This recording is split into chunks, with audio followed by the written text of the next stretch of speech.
Welcome back to the gun dungeon, guys.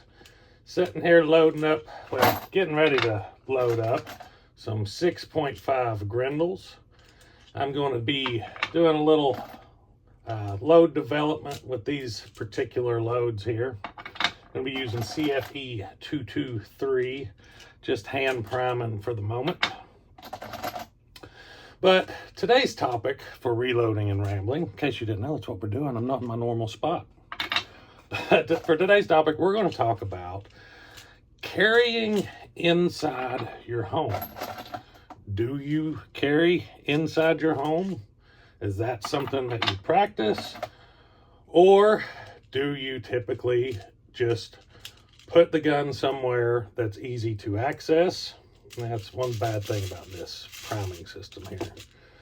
Put the gun somewhere that is typically easy to access and leave it there. And in the case of, this primer is giving me a hard time. In the case of needing to use it, you just try to go get it. Do you leave it by the bed when you get home, by the back door? What is your method for home defense when you're not in bed? You know, typically when we talk about home defense, we're talking about when you're in the bed and your bedside weapon. You know, that's where my mind goes most of the time too when you think about home defense. And most of the time, I would imagine, I haven't actually looked up statistics for it, but I would imagine that most of the time, anytime a home invasion takes place, it's probably going to be at nighttime, if I'm betting. Oh, these primers are killing me. This thing's not super reliable.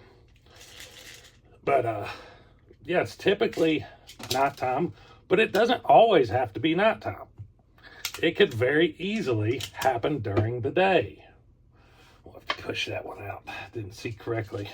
But it could happen during the day when you're just sitting at the house watching TV. And then what? What do you do then? And me, personally, what I typically do is if I'm, just getting in from work, I don't go put my gun on most of the time.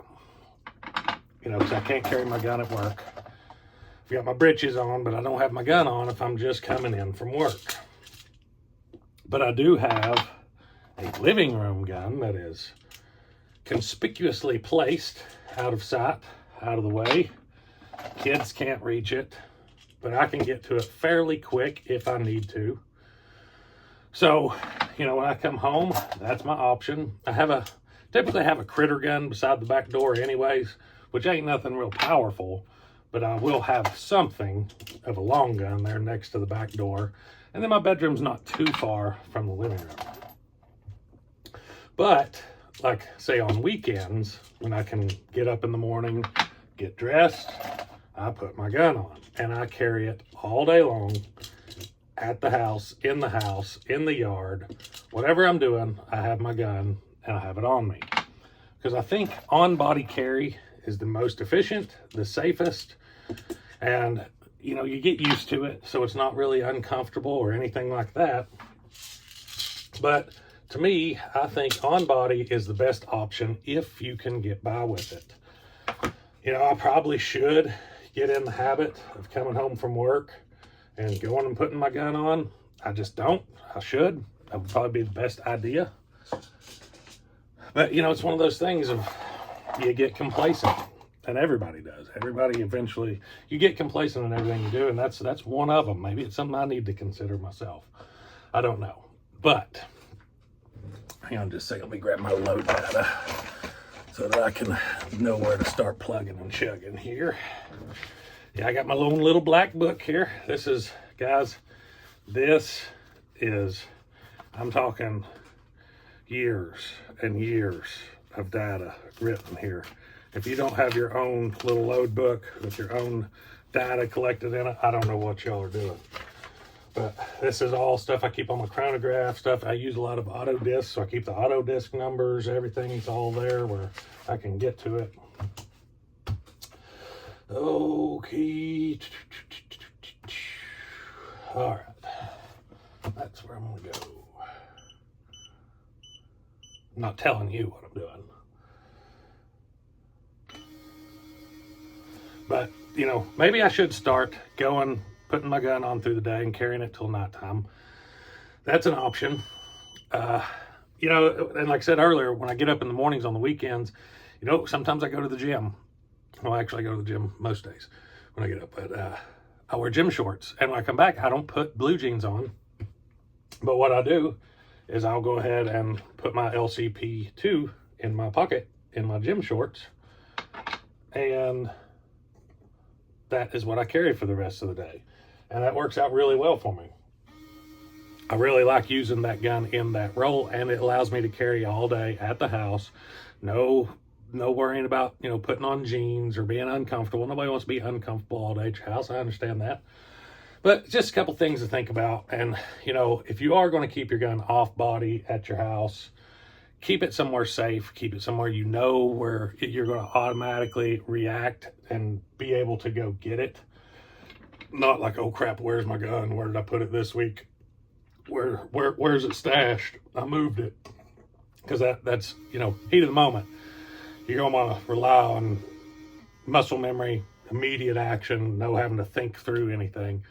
But, you know, it's just a couple options. Maybe even an option is like one of those, what do they call them? The biosafes. Get your fingerprint and right by your bed or your recliner or your lounge chair or whatever it is that you use of the evening there. Maybe something like that with a handgun or something in it is an option. That would probably be a good option as well. I don't know why I turned that off. Should have just hit clear. Come on. I love these things, but they're a little slow sometimes. But I absolutely, let's cancel. Change that mode.